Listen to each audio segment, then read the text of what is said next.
Bonjour et bienvenue dans la vidéo d'explication du fonctionnement du cœur réalisée dans le cadre de notre TPE.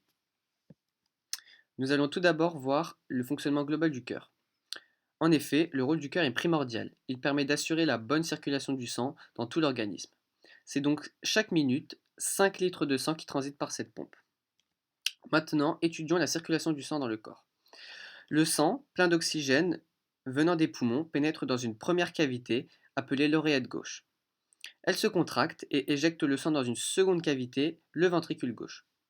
En se contractant à son tour, le ventricule gauche envoie le sang dans l'organisme où il va alimenter les cellules en oxygène et les débarrasser du dioxyde de carbone qu'elles ont accumulé.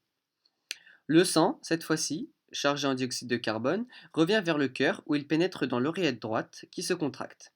Le sang passe alors dans le ventricule droit qui se contracte à son tour pour envoyer le sang vers les poumons où il va se débarrasser du dioxyde de carbone et s'enrichir en oxygène. Pour mieux comprendre ces phénomènes, nous avons d'abord expliqué ce qu'il se passe du côté gauche du cœur, puis du côté droit, mais en réalité, les deux parties fonctionnent en même temps.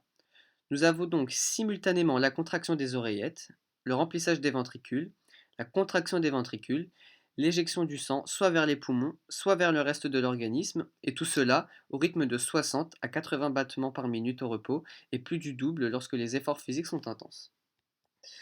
Donc, nous allons maintenant étudier le rôle du sang dans l'organisme. Donc, l'appareil cardiovasculaire se compose de trois grands types de vaisseaux sanguins qui forment un système On a les artères, les veines et les capillaires. Ces trois types de vaisseaux composent un ensemble de 100 km de long à travers tout le corps, soit 5 allers-retours Paris-Barcelone environ. Les artères et les veines. Les artères transportent le sang du cœur vers les organes, tandis que les veines, à l'inverse, le transportent des organes vers le cœur. Donc, l'artère est un vaisseau partant du cœur et la veine un vaisseau arrivant au cœur. Les capillaires. Tous les organes sont richement irrigués, ce qui signifie qu'une multitude de petits vaisseaux sanguins les parcourent. Ce sont les capillaires. Elles ont pour rôle de relier artères et veines dans les organes.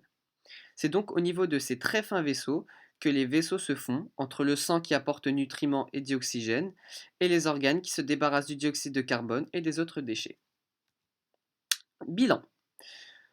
Alors, le sang, pauvre en dioxygène, pénètre dans l'oreillette droite par la veine cave. La contraction de l'oreillette droite le fait passer dans le ventricule droit, qui en se rétractant à son tour, l'expédie dans les poumons par l'artère pulmonaire. Le sang, enrichi en dioxygène, revient alors dans l'oreillette gauche par les veines pulmonaires. La contraction de l'oreillette gauche le pousse dans le ventricule gauche, qui le propulse lui-même dans l'aorte pour être distribué dans les artères de l'ensemble du corps.